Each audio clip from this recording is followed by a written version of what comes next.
Hi there, everyone. We thought that the best way to draw the conference to an end was to look to the future. Earlier today, Laura mentioned something that Charlotte had raised, that digital overload was one of the things that we should pay particular attention to. And obviously, social media have been with us for a long time, but just over the course of this Ready project, we've seen AI, as they call it. It shouldn't be called that, but it is called that. Um, uh, Come and take an incredibly important role in a lot of people's lives, and in ways that we're still trying to work out and understand. So we thought it would be a good idea to finish the last panel on the conference to be around the issue of AI. And we've brought together a number of people. We have Nej from Creation Hub in Slovenia, Urška, who spoke earlier this morning from Tipove. Is that how it's pronounced? I don't know. And we also have some young people from Ireland. Jonathan, are you there? He's just texted me and said they're on their way. They'll be with us in 3 minutes. He had a different Yeah, time. exactly. Thanks, lads. Okay, so we have a group of young people from Ireland who will give us their perspective on the use of AI. And the idea is just to have a conversation about the our use of AI, the implications of AI, and perhaps ways that we might reorient our use of AI. So perhaps we could just begin by introducing ourselves. My name's Nick. I work with Nexus in Ireland in the Ready project. I also do education consultancy, and I work at Teen Yoga with Charlotte. I have been using AI for a couple of years, and I use it not very frequently because I find that sometimes it generates more work for me than it saves. Um, and I do find it slightly invasive at times in the apps that I use. Nej, could you talk just give a little introduction, who you are and how you use AI? Okay, gladly. Thank you, Nick. I hope you can hear me okay. Yes. Is that okay? Yeah. So my name is Nate. I come from an organization called Creation Hub. We are founded in Ljubljana, Slovenia. But currently I am coming to you from Serbia, from this wonderful small town named Sremski Karlovci, from an ecological center, Radulovački. So yeah, I mean, I worked a lot of years as a digital youth worker as well, coordinating a digital youth center on a platform called Discord. And this is how I started to get into this technology-based stuff. And yeah, I use AI almost every day. Try to keep it also minimized, as you said, because it still has some stuff that could be better, but there's also a lot of useful stuff. And if something is useful, especially for youth work, I try to get it, try to figure it out how it works, and then maybe also pass it on to so others could widely spread use of the technology we have available, but of course with some restrictions as well and some thoughts. Thanks. Urška, tell us about you. So yeah, hello again. I hope you hear me because now I'm joining from the phone. Like I said before, I'm a youth worker based in Slovenia. I don't use AI daily, but I do think I use it weekly. But mostly in the last years, it's become digital youth work found me. It wasn't like I was searching for it. It fell into my hand. So I really try to educate young people as well as other youth workers and educators that AI is a useful tool, but it is nor artificial nor intelligent. So to use it with care, but mostly I try to educate how to use it that it really help us and not makes more work for us, but gives us more space to have other valuable contacts and work done. So that's my view on why AI can be useful. Thank you. I saw Joseph Leyden there. Are you Yeah, he's with Belvedere College. lovely? Joseph, could you say a little about yourself and how you use AI? Hi, so myself and Conor McDonough are here. We're from Belvedere, so we are students. Welcome. We're students in TY, so I think AI is a big part in a lot of people's lives, definitely for us and for other people in our year, like our friends.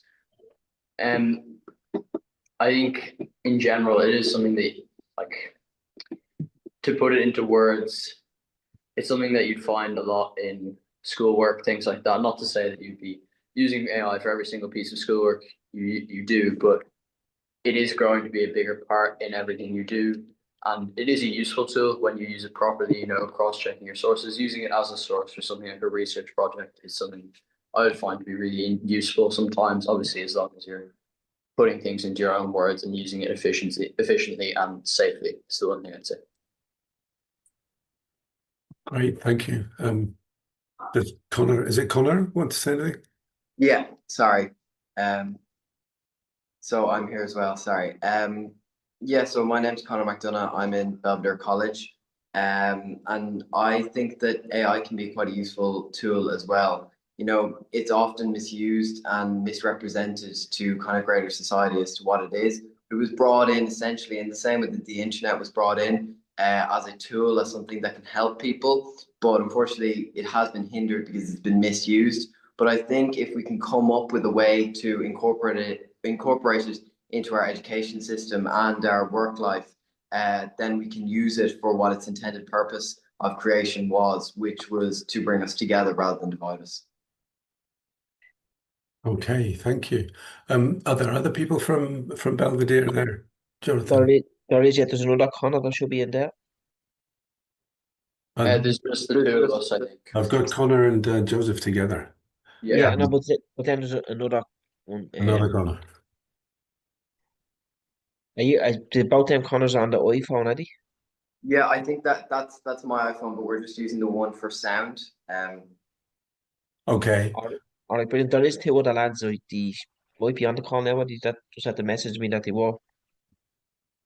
Sorry, what's that? Oh, there. Look, Hi there. just jump in, lads. Yeah, there you go. Yeah. Tell us about how you use AI. Hello, That's your name. I'm a student in Gonzaga College in TY, and yeah, as like Joseph and Connor were saying, I think it's a very useful source, like if you're doing projects and stuff like that, as long as you're not like just using AI. So like, for instance, like if I needed to find some information and Google or something wasn't giving it to me, like I can use AI and it'd let me know like all the sources that it came from, and like I find it very useful, just as long as you're not like overusing it, not using it just to like cheat off, get easy work done. Great. Thank you. Thank you. Is there anyone else, Jonathan, from your group? I don't want to miss anyone. Yeah, no, not that I can see on the screen, but if there is, just jump in. Feel free to jump in. There was two girls that was due to jump in, but he wasn't expecting to come in till 20 past, and I didn't get a hold of them, so I wouldn't imagine they're on this call. Okay. So I'd like to move on to you've mentioned some of the positive aspects, all of you, particularly the way that you're using it for research, etc. Could you talk a little bit, each of you, Nage and Urska and Connor and Joseph, and I didn't catch your name there on screen at the present, but you as well. What fears do you have around the use of AI and the way AI is coming into society? Yeah, I'm happy to go ahead there and talk.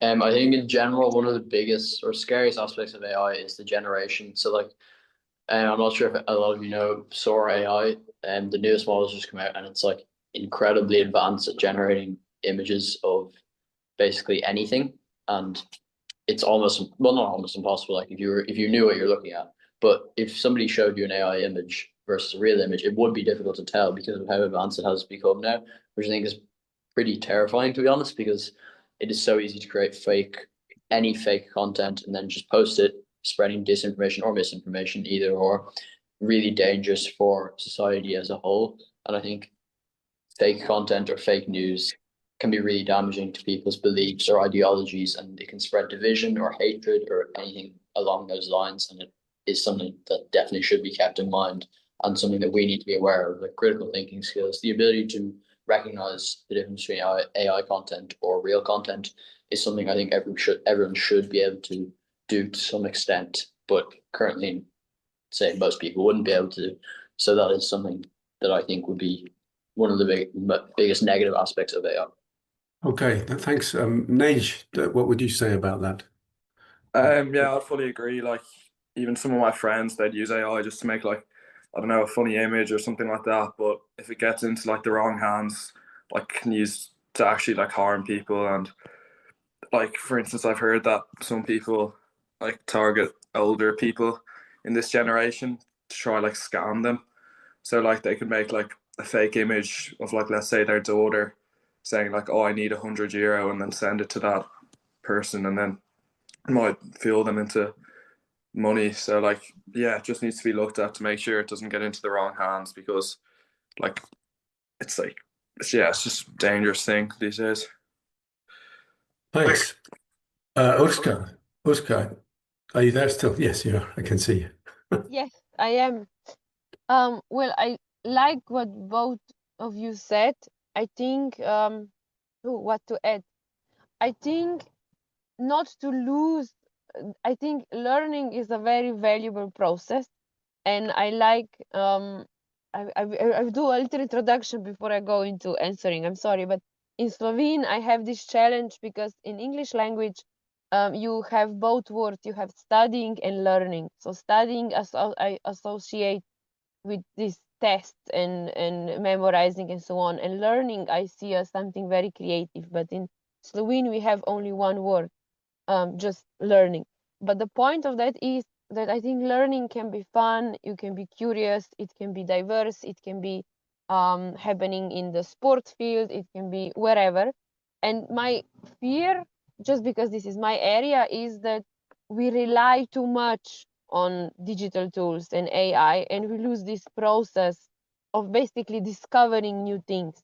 But then on the other hand, what I don't know your name, iPhone 207, but what you said, which is that um, it can just be a useful tool. It can make our learning process easier if then we still stay critical in where we got all the resources, information, and still use them that it serves and caters to us. I don't know if an answer, but I know Nate maybe has better Yes, answer. Nate, can you?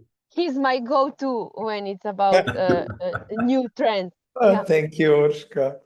Yeah. I mean, what you both boys already mentioned, it's a critical thing. Of course, these AI image generators are getting better and better by the day, and this scamming, of course, it's something that we should be aware of. But there is also then this sociological moment when people are starting to confuse the tool, which it is, for a person. We just discussed on this training, are we calling it an it, or are we calling it he, she? Are we giving them nicknames? Some people already have their own nicknames. And then there is a lot of programs powered by, like Nick, you said, we are calling it AI. It's not really AI, these chatbots, which are pre-trained bots on a lot of data that we have as humans. And they can replicate certain people. They can replicate boyfriends, girlfriends. So we might be in the process of losing this human touch, but by only communicating with AI, because AI can be also programmed to be very nice, always helpful, always there. So there is also this one aspect, and then there is yeah. Sorry, carry on. Yeah, of course. And then there is that one, while we are talking to these LLM bots, chat bots, and we are uploading and telling them different things, you know, and these are mostly owned by private companies, which are not obligated to protect your info and data. So in order to, you know, now we already learned that you're not supposed to share some data with some providers, but then you're sharing it with, per se, ChatGPT. And who's to say that ChatGPT doesn't send this data to larger data boxes and to other marketing companies? So it's also that problem of data protection. And of course,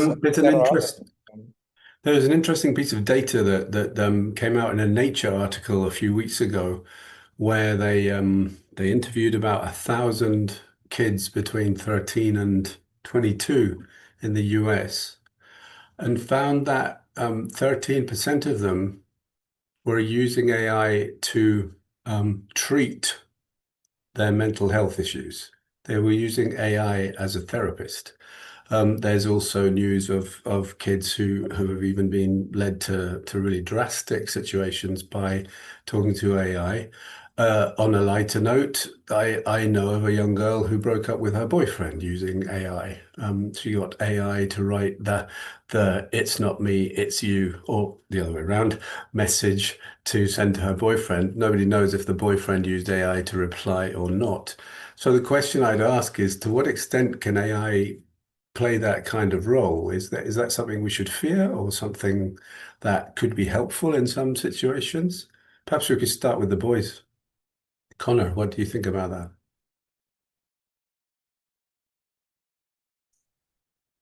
Well, I think, sorry. Audio. Well, I think that AI can be, it can be used in terms of, you know, being helpful, but it shouldn't necessarily, AI as a principle, be feared. You know, AI, as we said earlier, was created to help in the same way that the internet and other media outlets were created to help society and to bring us forward. But it's, I suppose, the misuse of it that has created the fear of what will happen if I use AI, or what will happen if my data is shared in the wrong way. But I suppose if we can come up with a way of kind of regulating information and putting maybe safety parameters around the use of AI, you know, often we speak about deep fake images or things like that that are really a misrepresentation of the real truth. But if we can put, you know, legal parameters almost around that, then we could incredibly bring up where AI is seen in society and how it's dealt with, and then, you know, we could use AI more so to bring us together and use it in our everyday lives without people saying, "Oh no, I don't think that's right." Or even teachers in school, we often see immediately say no when they see AI, even though, you know, it can be incredibly helpful to a student, to a teacher, to all those, because I mean, essentially, it is the future. What would you say about that, Joseph?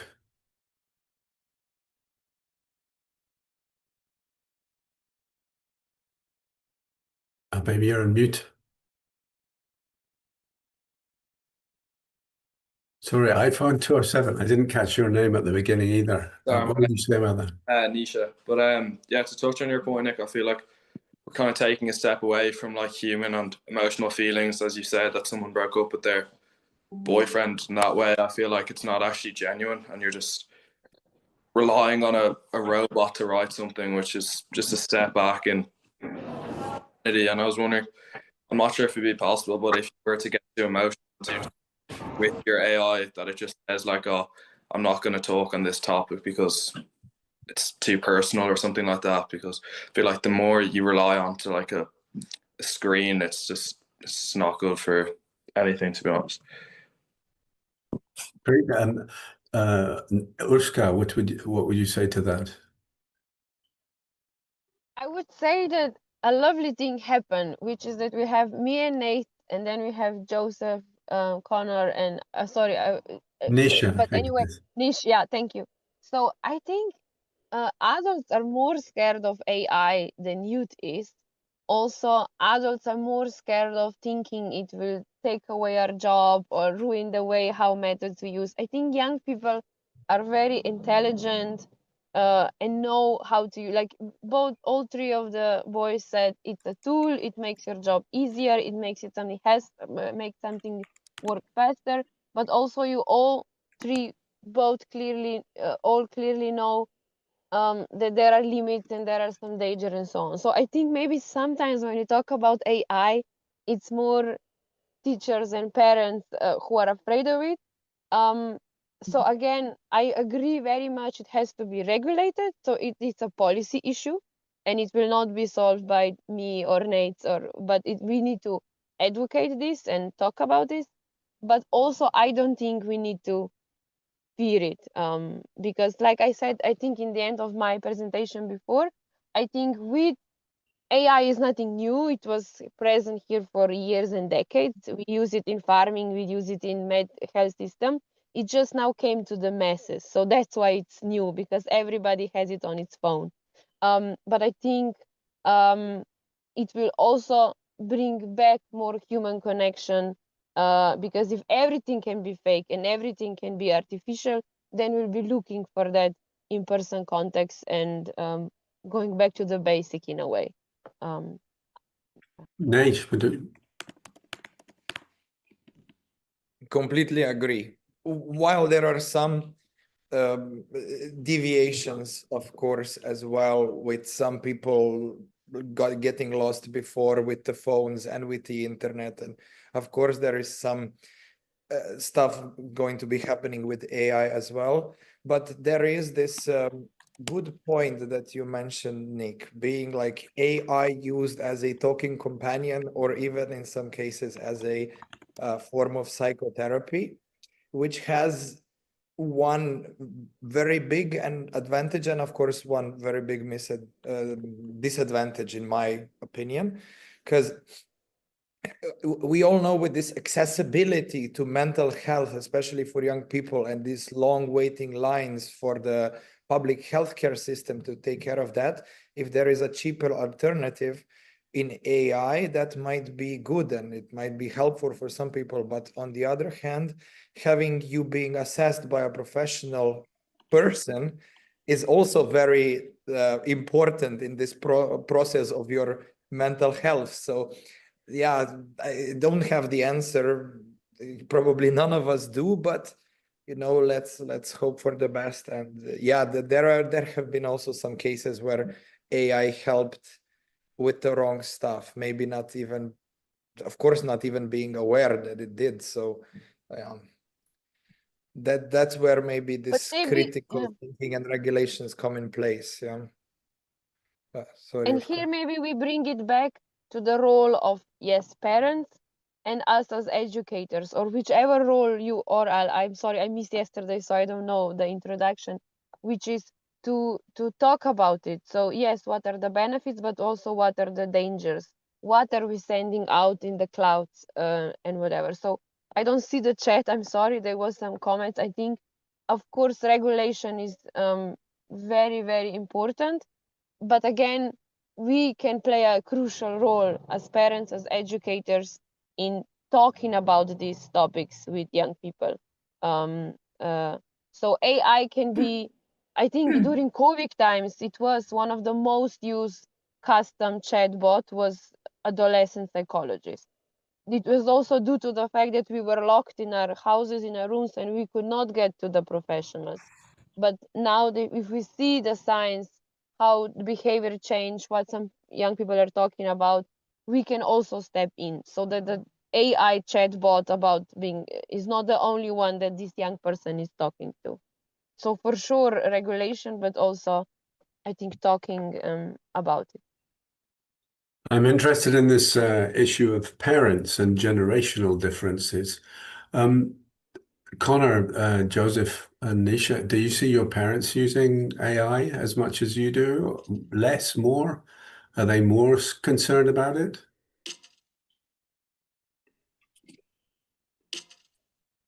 I haven't yet actually, but they are very curious about AI and like how our generation use it. Although I have seen teachers like in class, like when it first came out, when it was like the first section of ChatGPT, Some of the teachers were really curious about it, so like we'd ask questions and see like if they were answered correctly, and sometimes they weren't answered correctly. So they, in a sense, I'd say they were trying to show us like not to use AI as it's not a good source. But I haven't yet seen my parents like depend on it as much as other people in my generation would. Can I ask a question, Nick, or do you? Okay, go ahead. Boys, I must say I find your answers so fascinating. You're all three of you incredibly eloquent. I just want to make most of having you here. Is there a time ever when you feel like, gosh, I really need some advice on this topic, and it could be, you know, maybe quite a personal thing that you find difficult to speak to, and you're not sure if there's a person that you could speak to, and so then you turn to AI to ask that question. Has that ever happened to you? Or For me, like I couldn't think of a specific example. I'm sure maybe at some point, you know, like smaller instances. I actually did want to say this here and get the chance. On something Nick was saying about people turning to the use of AI as like a therapist or psychological counseling. I think the fact that that is a reality is interesting. Like it could be a good application. It kind of ties into what you were saying as well. It could be a useful application, but I wouldn't really support that right now because right now AI cannot replicate human emotions and it can't assess human emotions to the same level as an actual professional would. And whether it ever will in the future is a different question. But right now, I think it is important to be able to talk to a real person because that's how you're actually going to get the help you need. It is much better to talk to a real person, I'd say. that's really interesting, Joseph. Thank you so much. Connor, have you ever come across a situation where you feel that AI is the only sort of place that you could go to with a question, that there isn't a human that you could answer that? Well, I think as of now, me specifically, I haven't experienced that. But as you and many of the other people were saying, that you know, some people do feel in a position where they have nowhere else to turn but to an AI source. And in my opinion, that's more of a reflection of the individual bodies, whether it's you know, for reasons of like concern or anxiety that they have. That's more a reflection on the institution that specifically deals with them rather than how far AI is. So I think it's, in my opinion, that's concerning. But you know, if we go back to our parents, I can understand often, you know, I'd say to my parents, oh, I'm going to ask ChatGPT for ideas, and they'd be incredibly concerned. They think I'm, you know, it's far too much. You can't be asking ChatGPT for this. But I can understand that because, you know, when they grew up in a time where ChatGPT or any of this kind of AI was unfathomable, you know, to see how far it's come now, where people are going and asking ChatGPT about personal decisions, what they should do with their life, whether they should go to the doctor, whether they shouldn't, you know, it's not, in my opinion, that's not a good reflection of where we are as a society, and it's not necessarily a reflection of how good AI is. It's just a reflection of the other bodies. And in my opinion, we should work to aim not to rely on ChatGPT for those kind of issues. And ChatGPT should be strictly for information on everyday stuff, not the bigger things almost. Thank you.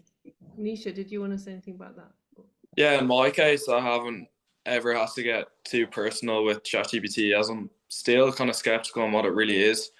And like someone was saying earlier, like we don't really know where that data actually goes to. So I feel like if I were to open up and get personal with the chatbot, like in some ways you could think that that could be used against you in the future.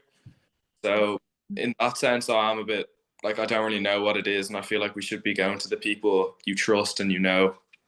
But I can imagine people I'd know that would have no other option but to go talk to the chatbot. So yeah, I think that is quite worrying in our society that we can't actually step to anyone. Well, some people can't really feel like they can open up to anyone else but AI. Thanks very much, Nisha. Thanks, boys. Yeah, do you have anything to comment on that, Oscar or Nij? No, you so eloquently summed up, and it was really nice also to hear all three of you. Maybe a funny thing is, I know I'm keep coming with this, but just yesterday I learned there's this new dating app when you have to pay, I think it's €9 or something, every time you like or match with somebody, and then the app purposefully finds in your agenda the date that both of you are free, and then you need to meet in person without talking on the app. And if one person doesn't show up in person, you get his or her or theirs €9. So there is a dating app developed by young people who are coming away of only being online, but actually bringing us back to meet in person. And actually, you have a monetized penalty if you don't show up. And it was idea that was born out of younger generation and their experience in mostly meeting first on online. So it's really so it's, you know, again, we are looking for communities, for connection, and yeah, just like I think Connor or somebody said, like internet was new, like AI is new. There'll be new things. There'll now be humanoid robots, but doesn't mean we can use them smartly or just decide not to use it also. And again, educating about benefits and dangers. But I'm repeating myself, so the boys were Fascinating. nice, yeah. I heard about a similar app that was using basically algorithmic functions to put people together in a room into artificial families. It was to manage a role play, but it was using the AI, so to speak, to bring people together rather than to separate them. And that issue around connection that you mentioned actually a couple of hours ago, which seems to me really interesting. The very first precursor of AI was a program called ELIZA, that this was in the 1950s, that mimicked the responses of a therapist in a very simple way. It basically said things like, "Could you say a little more about that? Yes, tell me about that," etc., etc. It's a very simple computer program, and the person who developed it, who was a psychology professor, found that his secretary was using the program in her lunch hour. And when he said to her, "Why are you doing that? You know, this is just an artificial program. There's no intelligence behind it. It's just what it is. You know, it's not real." She said, "It doesn't matter. It makes me feel good." And I think there's a very interesting point there about the need for connection that perhaps right now is being exploited by companies like OpenAI, who are deliberately programming ChatGPT to be friendly and to lie to you. I had that 2 days ago. I asked not ChatGPT, but another one, a question. It gave me an absurd answer, completely wrong answer. And I said, "That answer's wrong." And it said, "Well, yes, but I needed to give you an answer," basically. And it's like it's programmed to solve my problem, whether or not it actually solves it. And it seems to me that there are clearly issues there to explore. But that I love Ursula's thought that there are ways of using it to bring us back together rather than sending us off into our silos.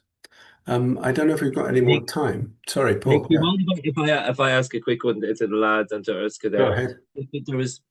There was a debate on Irish TV there a few days ago when a kind of proponent, a kind of a techie from the industry on one side, and you had a kind of professor of psychology and neuroscience on the other, and they were talking about a study where they'd actually just mapped the brain activity of a kind of a control group who were writing an essay just using their own tools, and another group that were using ChatGPT or another AI tool.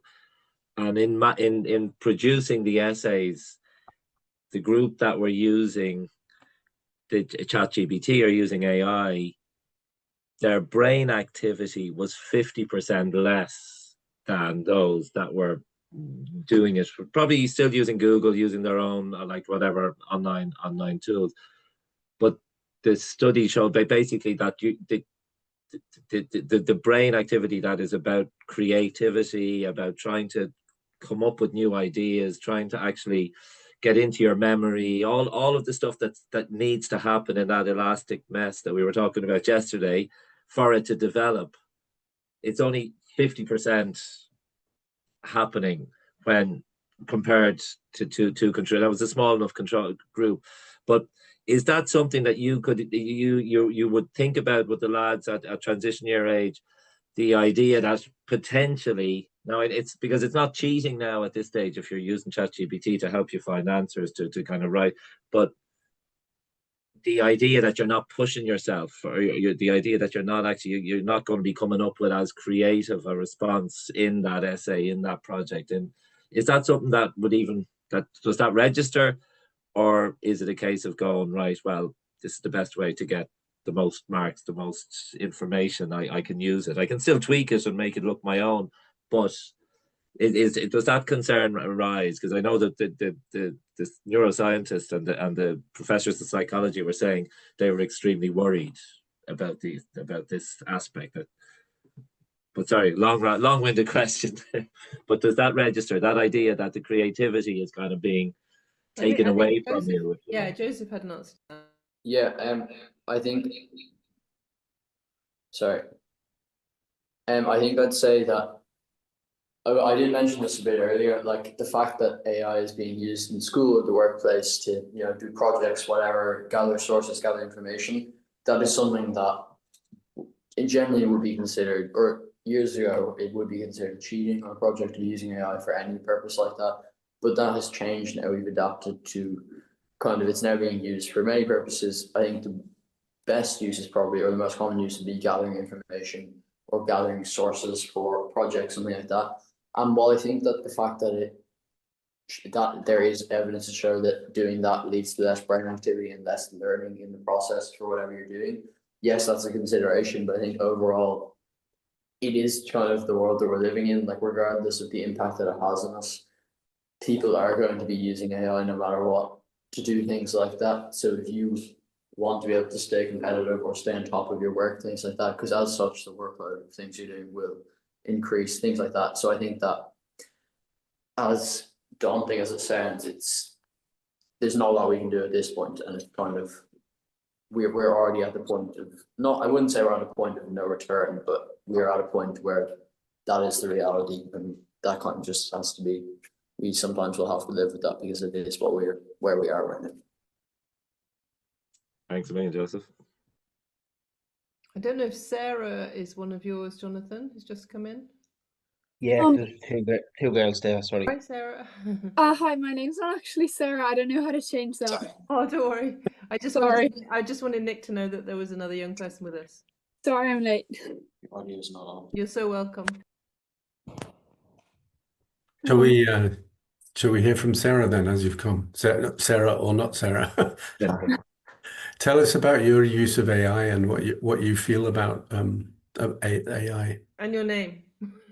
Hi, my name is Sophie, and I would use AI to help me with my schoolwork, not necessarily to do my work for me, but mainly to kind of like get a bit of extra research, say to compare it with the research I already have, say on my books or any other websites, to make sure it's all correct. And I might use it as well if I'm kind of maybe like looking for recipes or anything, and kind of like that stuff. What do you we're catching up here, obviously, Sorry. but do you or any of your friends use it for other things apart from kind of schoolwork? Do you use it? I mean, you mentioned recipes, but do people use it for sort of interaction or to support their communications with other people, for example? I personally don't, but I remember talking to one of my friends. I'm not sure why, but she was kind of asking it for maybe what she would do in a certain situation. Maybe I think she was trying to fix something. I think she used it for that. And what do you think of that? I think it's definitely really helpful if you don't have someone at home who could help you. So I definitely think it's helpful for that. Lovely. We were just talking here about fears with regard to AI and the different and the different problems that might arise from it in the future. I feel a bit bad because as you've come in a bit late, you've not heard what everyone else has said.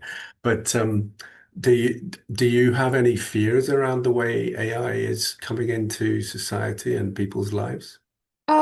Yeah, it definitely is concerning because in the last couple of years, especially, there's been kind of huge development in it. So you would be scared that maybe your job in the future, you might not be needed. You could study for something and then you might not actually get to use your degree. So your work would kind of be wasted. That would be my main fear with AI.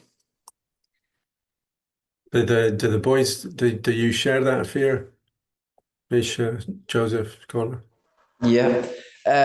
Yeah, I mean, in terms of the fact that, AI seems to be taking over a lot of different things, and we often imagine that it would take over, manual labor, whether it's, kind of building or various different things, but it could be brought into almost every job now if we're thinking about it, if we're to incorporate it into doing, accounts, putting accountants out of work, or writing speeches, putting lawyers out of work, even operating on patients, putting doctors and nurses out of work, or even in terms of the arts, whether it's in movies or TV shows, AI can make all of that. AI can do extraordinary things, but it comes to a point where we don't exactly want it to. It comes to a point where the things we may have worked all our lives for, and we've been in school for 4 years now with 2 more years to go, and then college and a master's possibly afterwards, and you come to that point and then you realize, well, there's nothing I can put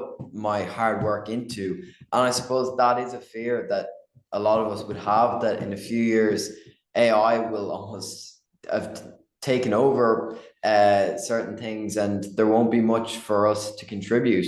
And I think in terms of, AI isn't nearly as authentic as a human if they were writing something or creating something. So I don't think I'd be happy with that, in the sense that as a general society, we'd lose so much because we'd lose the authenticity. But in terms of a personal view, we'd lose the things we love, possibly, if AI was to continue the way it's going.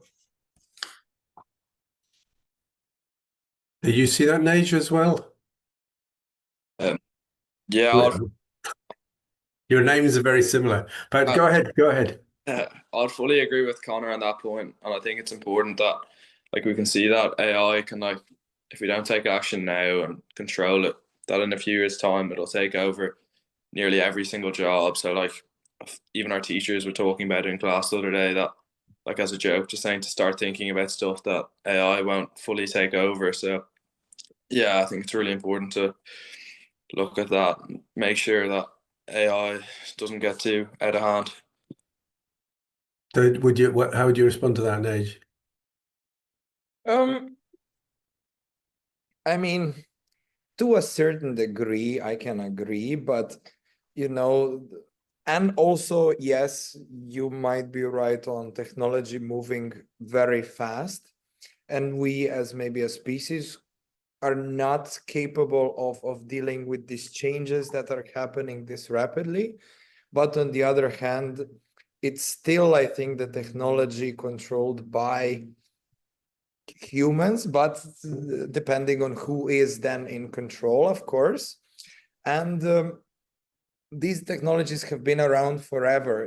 It's not forever, but a few years back, 20, when it started with World Wide Web, with the internet, with emails, and there were people skeptical then, saying like, oh, this is either not worth anything or this is gonna completely take over, so nobody will work because of internet and stuff like that. So I think AI is in a similar position. I think lots of things might have to adjust or change, hopefully for the better, of course. I still hope that we are all in this together, in changing it for the better, but that's dependable. And I don't think it's gonna take over everything, take every job, replace every worker, but some of the stuff is gonna have to change with digitalization, and that's for sure. That would be my thought. Have any of you got things to say about that? Sorry, can you hear me okay there? Yeah.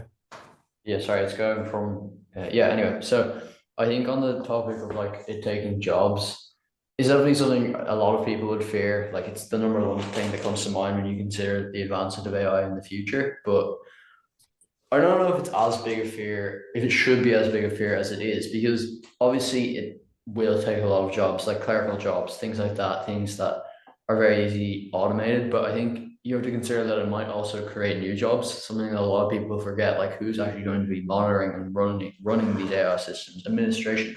There's a lot of new things that comes with that, building the data centers in which AI systems run. Like, yes, we will lose things, but then we also gain things. Like during the Industrial Revolution, a lot of people thought their like it would take everyone's jobs, automate everything that goes on in the world.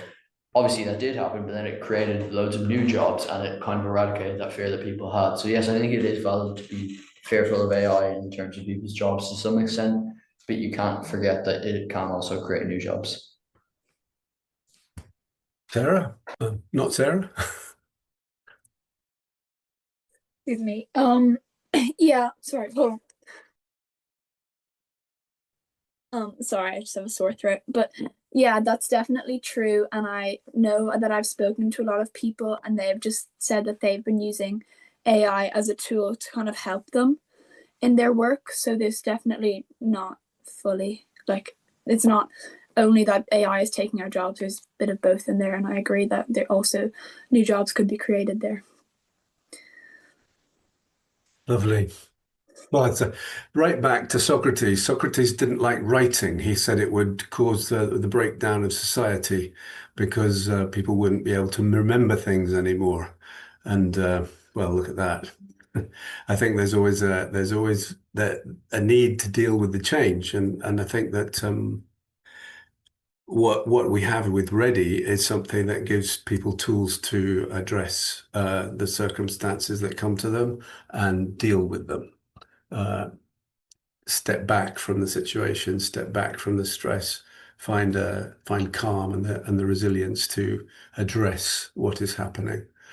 We want to look at this, take this further in the future. Does anyone else have anything they'd like to ask or to comment on in relation to the conversation we've been having here?